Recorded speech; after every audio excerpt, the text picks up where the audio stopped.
And we're on. Hello everyone, how's everyone going? It's Tom here from Goose Lane at Hollands Lane Clinic, and we are joined by Lil James, who's a very close friend of mine. She's from Haptic Chiropractic, which is on Old Street in London, and her and her sister who work there see literally hundreds and hundreds of people every week.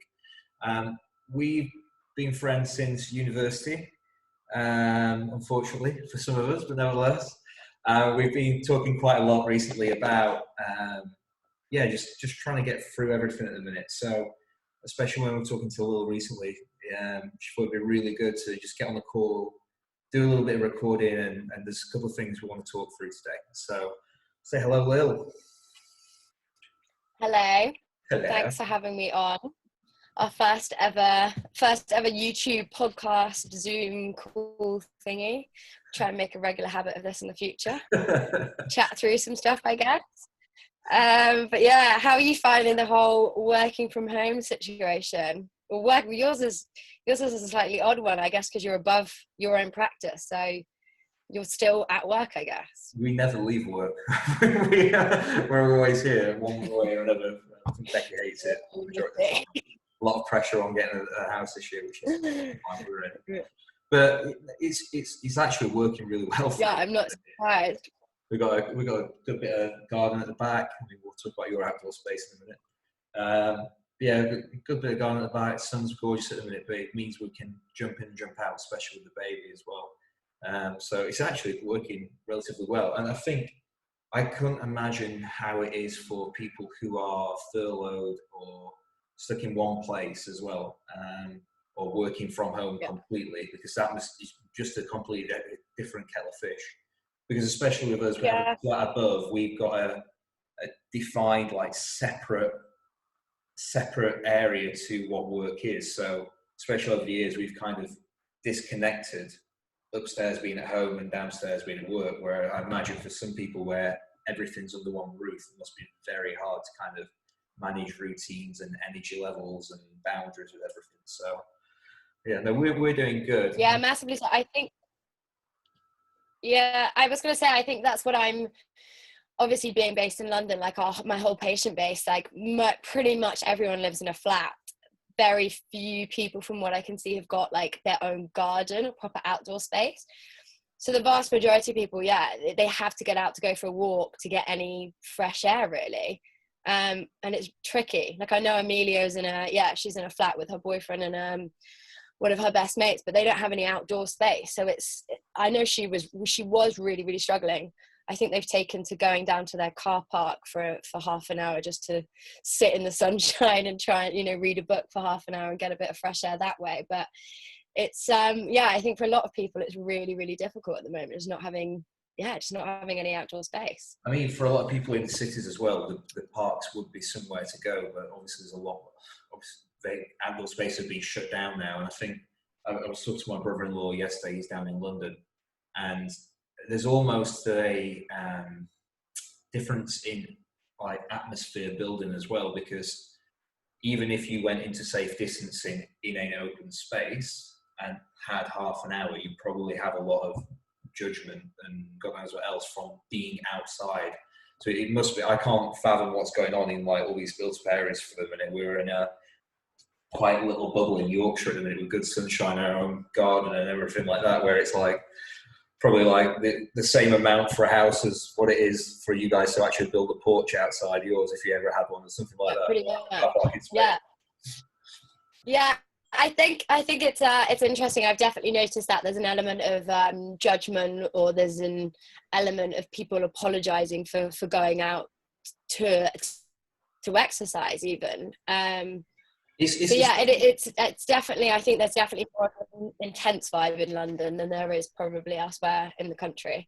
It's crazy as well, because I mean, like, actually getting out and exercise is one of the things which we know, and this is not a chiropractic thing, this is across the board. Keeping fit and healthy will help your immune system. So it's a strange environment that everyone's in at the minute. Well, what's your kind of, because obviously you're seeing people, you're in contact with all your community base all the time. What are you telling your guys down in London? Because it's very different for us here. We've got woods next to us and everything else. What advice are you giving out to your guys? Yeah. I think the main thing is yeah, it's getting out to exercise. So the practice has been closed. I haven't been into the office for, what is this? I don't know. Is this week 4 now? I'm not even too sure anymore. Yeah, I think this is week 4 of not being there. It's all kind of, I don't know where the hell the time has gone. But yeah, so I haven't seen anyone. I bumped into a few people boat of anyone who knows, but yeah, so the boat was in Angel, which is really central to London. It was about a 10-minute walk from the office. And quite a lot of my patients or practice members. What's that? You just cut off a little bit then, so I think what you just missed. Do you want to say that again? Where are you living? Yeah, sure. Where are your open spaces at the minute? So at the moment I'm up in Hertfordshire near Roydon, which is a tiny little town. Well, I don't really know, I haven't been to look around, but the boat is, yeah, it's on the River Stort. I currently have to walk along a gangplank to basically get onto the grassy verge, and then there's just like a huge wood and field behind me and stuff. So, and then there's some amazing lakes another way. So I'm really lucky at the moment being out here. The only downside is that I literally see no one. Like, I see someone maybe cycle past every half an hour or walk past every half an hour. But the boat was in Angel in central London. What's that? Just saying, living on a boat must be so cool because you can physically just shift your environment. Like, there's no other bigger analogy of trying to change your environment than physically moving your house. Like, yeah, pretty much. I mean, it was yeah, I feel like incredibly lucky and incredibly blessed to be on here right now. Like, I definitely acknowledge that and wake up and do my gratitude every day and how thankful I am for being on here right now. It was funny, actually, before this whole thing happened, you know, coming towards the end of winter, we were done. Like, Cam and I we were looking at houses, we were looking at flats. We were totally over the boat. We were ready to move off, hated it. And now we don't want to move off. We want to stay on here forever. Looking at maybe getting a bigger boat, but actually we have no money anymore, so maybe we won't. We'll see what happens. But no, for the time being, I think we'll continue to stay on here. But yeah, I mean, kind of going back to what you said about, like, what am I advising everyone, and it was a bit of a bone of contention, I think, between me and Amelia at the beginning, because I was telling everyone, get out, go for a walk, do your exercise. And I think at the beginning there was a hell of a lot of judgment, particularly in London, about being outside or getting any exercise. So, and I think the media was very, it's very fear-mongering. It's quite stressful watching it. I've definitely taken a step back from it, because ultimately I figure I can't change the situation right now. All I can do is, do my own social distancing and look after my own mental health and my own physical health, and try and be a beacon of positivity for everyone who's really struggling. So yeah, I think the main thing I've just been telling everyone is get out and go for a walk. You just use the word social distancing, and what Lil's been trying to do for the last few weeks is change all that language, and you just slipped back there, haven't you? So what terms are you... I know, I have. I've been bitching and moaning about that use of word, and now I've gone and used it. Yeah, I mean, I hate the terminology social distancing. Like, it's total rubbish. We're physically distancing, don't get me wrong. Like, we physically should be distancing from each other, but in terms of socially, like, no, hell no. I've spoken to you more in the last month than I have the last 6 probably. And my school friends, my family, like, I'm speaking to so many more people probably more than I nearly slipped off the table then, more than I probably do normally. So yeah, I would encourage everyone to stop using the word socially distancing. I think it's wrong. I think it's physically distancing. So what are your views on this? 100% the same. Like, I've put it in emails to my guys anyway every week, but I actually think there's a lot more people at the back of this going to have tighter knit relationships, because whereas we were all so busy so much before to call Aunt Jean or whoever it was, or the grandparents or people in the other countries, now we're all sat around, we're actually starting to think a lot more about us and what matters to us in a lot of cases. So I think there's actually been more calls to relations and more connection, even behind closed doors, and there's probably been face-to-face or in the normal circumstances anyway. So I think, Yeah, all of this. I hope that.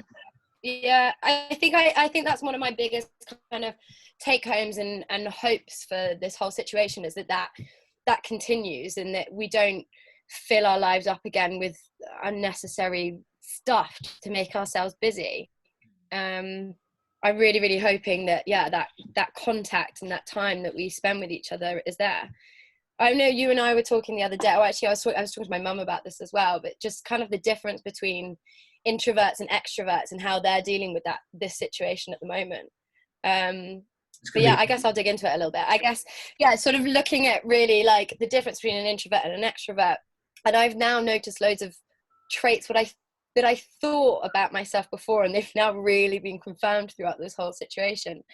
But yeah, generally an introverted person is someone who generally their energy will come from spending time on their own. And when they're around lots and lots of people, that's when their energy will get drained, and they'll, they need to go take themselves off and have some quiet time again before their energy builds back up. They need that alone time basically to recharge.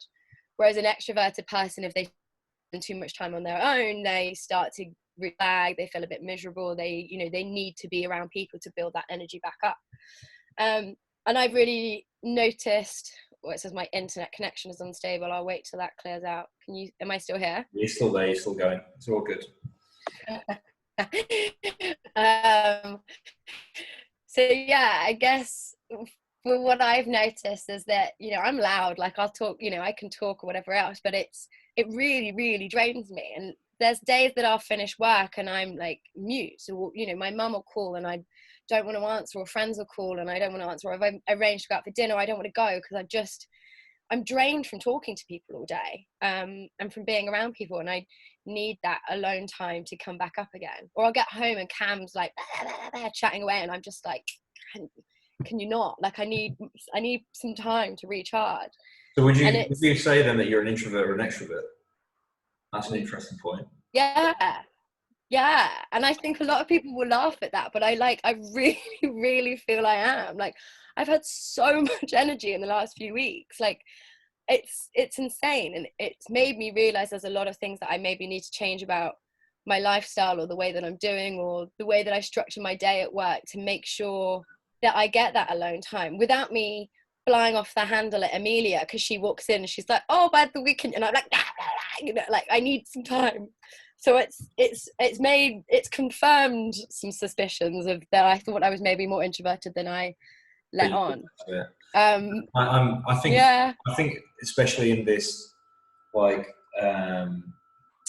distance in time anyway, safe distance in time, both parties will suffer anyway, whether you are introvert or extrovert. And that's, I'm definitely extrovert. I need people and action and God knows what else. That's kind of the way everyone knows that. I need to be there. And it's made me understand why some chiropractors, even when they get to that, like Dr. White and all that sort of stuff, get to a certain age and still practicing into the 70s.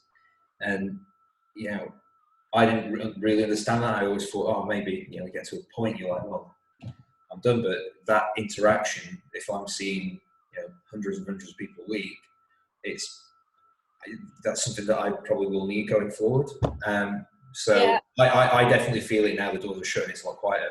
But on the same side, an introvert who needs time alone, if they're now in a family or in a family home and can't get out and can't get that clear space, they're going to really suffer as well. So I think go on.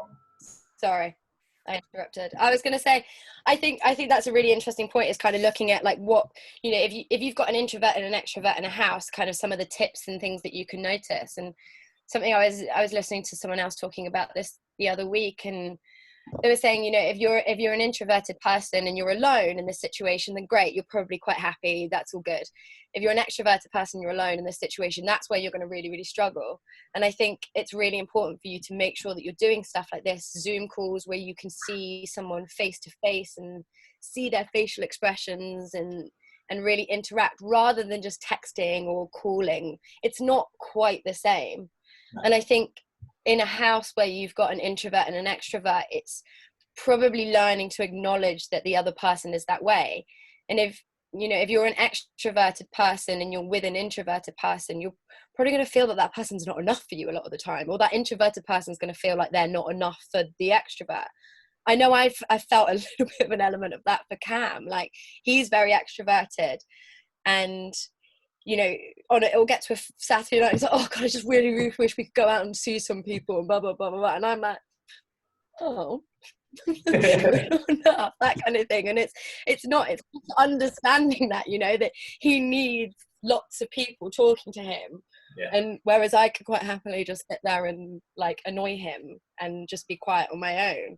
Especially if so you I think, yeah, especially if you can identify it. I think just having, you know, making space for yourself to do one of the two activities is going to keep you safe. That's the point. I mean, yeah, if you have an introvert, yeah, you know, it's no point being frustrated. Like, you've already talked about this with different aspects anyway, but I always come back to him. But I'd always used to say, you can never control anybody else's reaction. You can only control your own. So there's no point being frustrated that the other person in your household or in your relationship isn't doing the way you like it. You just got to control your reaction to it and go, that's fine. He needs this. Cam needs to go and speak to these people. So go and do a Zoom call or a quiz or something. But I need also time to just go over the other way. Yeah, definitely. And I think recognizing, it's really important to recognize when someone is an introverted person, if you are an extroverted person, and allow them that quiet time. And you know maybe we don't have much space on the boat here, but it's, you know, if I go to the bedroom just to read or something, then it's just trying to communicate that and let the other person know that you need that alone time, or just to be quiet and to recharge. So I think that's the kind of the main take home. We could make an absolute fortune with do not disturb signs, get them printed out, sell them off to people, and be like, this is my area now, or that like white, yellow or black tape. Dr. Tom Lawrence always coming up with a side hustle. Always a side hustle. Oh, the boys are going to love that you slipped into that one. Straight away. There's money to be had. The auction, leave them alone. That's it. So, especially when, say, if you are doing interactions as well, like, I don't know, extrovert, you need to do these calls and stuff. It's important as well to try and make sure that is your tribe and your community, isn't it? Because I mean, me and you've had many conversations about, you know, I mean, you've already said I don't really go into the media or anything like that. Trying to create that environment, because the environment is often stronger than your ability to, if the environment is a lot stronger than your viewpoints or your, you know, where you're comfortable to be, it will drive and it will aggravate you. So how are you building your community? Yeah, for sure. I think the main thing is for me to be a good support person for anyone else. For me, I've got to look after my own mental health first. I think a lot of people can give too much, and sometimes that's then when they feel drained. So, I mean, in terms of, that's the first thing. But yeah, basically looking after my own mental health. So I'm avoiding media. I'm doing my Wim Hof breathing every day. I'm waking up and doing gratitude. I'm writing my journal pretty intermittently, but when I feel like I need to do it on the days that I'm feeling a little bit anxious, is checking in on doing that. And then I think other than that, it's just, surrounding yourself with the right people. We're not physically surrounding yourself with the right people, but just checking in. And if you know that there's someone who's what were you going to say? Sorry. Just going to say, it's because the connection's really bad, so there's a delay between me and you, so we can't actually pick up when each other's speaking. I was going to say, like, there's so much out there now as well. There's so many online courses that are all free, like yoga classes, breathing classes, gym classes online. Like, the amount of content that's going out in the world now is all there. It's just where to look, and it's not hard. It's very easy to find things at the minute because there's so much information being traded around.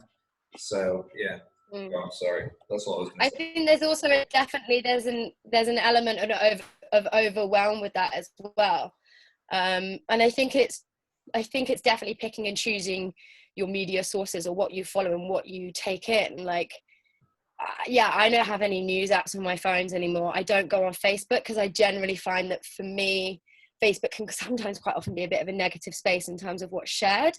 Instagram, I follow lots of health and wellness accounts, and there's an element there that you converge on being like, oh, I'm not enough, and doing whatever else. But I think it's just taking everything with a bit of a pinch of salt, really, and learning to filter out the crap. I've also been unsubscribing from a lot of things, just that if I read it and it's a constant COVID-19 reference, that's just, I can't, like, we don't know how long this is going to go on for. Like, I can't control the future. I can only control my own thoughts. So if something is negatively impacting me, then I'm cutting it off, you know?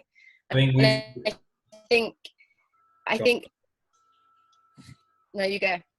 There you go. I was just going to say, like, that's just such a big thing that just hit me there. Like, yeah, I'm spending more time to unsubscribe. Like, we've been given such a gift that we're never going to get back of time. Like, and this is a time of reappraisal for everyone. It should be for everyone, just to go, do you know what? That is cut the shit. Don't need that. That's going to be huge. It's going to be huge in every aspect. Yeah. Like, it's really good. Really, really good. Yeah, I've got written on a post-it note right here. It was something that we actually got on a Zoom call the other day, and it was, all you can do is laugh, fill in the cracks, and sharpen the sword. I think that's a really good message. It's something. There's a stack of little quote cards and affirmations and stuff that I'm now reading to myself every day because I have the time to do it, which is lovely. But it's really helping with my mindset. And that's the thing, like, you can't control other people's thoughts, you can't control the situation, like, you have to just surrender to it and ultimately try and laugh and stay positive, surround yourself with the right people, fill in the cracks. For me, it's filling in all the cracks in terms of my friendships and my relationships, my business, whatever I can do, my personal. I'm exercising more than I've ever done before. I've lost weight in this whole thing, which is mental. And then sharpening the sword, you know. Pardon? It's just not Can you purely say that wasn't hard? not purely because of stress. I was going to say, like, what would be your top recommendations then? So if you're trying to get somebody to go, and like, top 3 things to go look and watch or listen to. Go and do. Yeah. So what resources? Daily gratitude. I can't, like, stress it enough how much it really, really helps. I've got my mum on it. I've got Amelia on it. You know, anyone I speak to is just, there's a couple of different ways you can do it. You know, you can write 3 things down at the end of each day. For me, trying to do that method never really worked because, I don't know, you're doing something in the evening and it's finding a notebook to write it. Personally, I don't find writing it on my phone ever really worked. If you journal in the morning, you can always write it in there, which is other good thing. For me, the easiest way to do it is as soon as I wake up, before I even get out of bed, is I make myself think of something that I'm grateful for today. And that, I think, immediately switches your mindset into somewhere from a place of gratitude, of like filling up and just feeling happy, rather than going, oh, the weather's shit, or, oh, excuse my language, or, you know, oh, it's week 4, day 5, you know. It's just trying to be positive and start the day off that way. So yeah, number 1, gratitude. Number 2, exercise. I don't love exercising, you know what, like, university. I think, you know, for me, exercising, I've got to get it done in the morning, otherwise it's probably not going to happen. I will find something else to do, anything else to do than exercise. So for me, exercise is the next thing. And it doesn't have to be that you have to go and run a 5k or a 2k or anything, you know. Even if it's just to go for a walk, get up, do some mobility in your living room. I currently have to do mine in about this much space in the kitchen. On an unstable yeah, perfect. Yeah, I mean, that's literally like where it happens. You can see my foam roller and my massage ball and my yoga mat right there. But that's, yeah. Secondly is exercise. And then I think the third thing is speaking to people, like speaking to the right people, or speaking to people who you know are struggling, and just trying to be there for them, really. Trying to be a bit of positivity and a bit of a support network for people, I think, more than anything. And then emails and work and blah blah blah blah blah blah blah blah. But yeah, those are the 3 main things.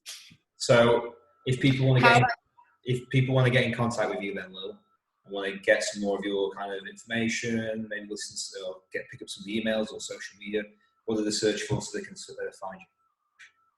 Haptic chiropractors. Currently, I think we're about to go through a rebranding process, but we will post all the social media links below or above or wherever this is going. We'll post them. So yeah, currently it's Haptic Chiropractors, but we might be rebranding. Cool. And So what we'll about email address if anyone wants to get hold of you and ask you anything personally? Yeah, sure. It's hello@haptic, which is HAPTIC, chiropractors.com. So hello@hapticchiropractors.com. We're now doing Zoom online consultations and Zoom online check-ins if anyone's interested. Love that. So yeah, my internet's not the strongest at the moment, but we will try and make it happen. This seemed to mostly work. So cool, amazing. Right. How about you? What would you say your 3 top tips are? Have you got any? Well, just for resources. In terms of, so if you're asking for resources to listen to, like good podcasts at the minute are things like Happy Place by Fern Cotton. That's really cool. Like a variety of different interviews on there, really kind of elevated messages, really, really interesting to listen to. And I learned so much from listening to other people's stories as well. That's really cool. I personally listen to a lot of different things, obviously more chiropractic based as well, because I'm a geek. But yeah, and then just watch comedy. Like, be very mindful of the stuff you're watching on TV as well. Like, and the time of day. I'm starting to watch Peaky Blinders and all these sort of things again, which are amazing. And we're watching some other stuff, but we found that obviously it's a very stressed environment, but we tend to try and watch something comedy at the end of the day. Something, if we are going to watch anything, we're spending a lot more time outdoors, which is fine for us with the garden, but it depends on what you're doing. I mean, if not, just get some air in your house. Get some air in, get the windows open. Like, Christ. We are animals. We're not elevated for anything else. We need fresh air. We need to be outdoors. We need vitamin D. We need all these things.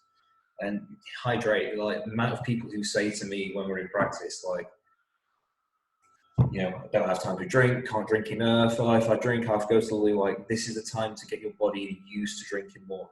You should be drinking a lot more than 2 liters a day. But people often have a vice about being outside and or being at work and having to take too many breaks or things like that. So we need to get your body tolerance back up so it's actually hydrated. Because majority of the time when people start trying to take on fluids and they haven't been taken on for a while, amazingly you're going to pee more because your body's not used to actually retaining it or using it in the right manner. So, like, this is like I said, it's a massive gift that people have got now, but it is a time that you can reassess your life and changes in it. Like, unsubscribe from all the stuff, but start doing things to positively influence you when you come out of this crisis. That's my big thing, and try and address it. So I'm very mindful of your time. Thank you ever so much, Laura. Obviously, if you need anything from me, you can contact me at Goose Lane Clinic social media or tom@gooselaneclinic.co.uk. And I'm sure we'll be doing this again because we're talking quite a bit and we're looking at other things. I hope it's been at least something useful for somebody out there. And go and enjoy your riverbank and the roof of your boat, Lil. And see you soon. Peace. Have a good one.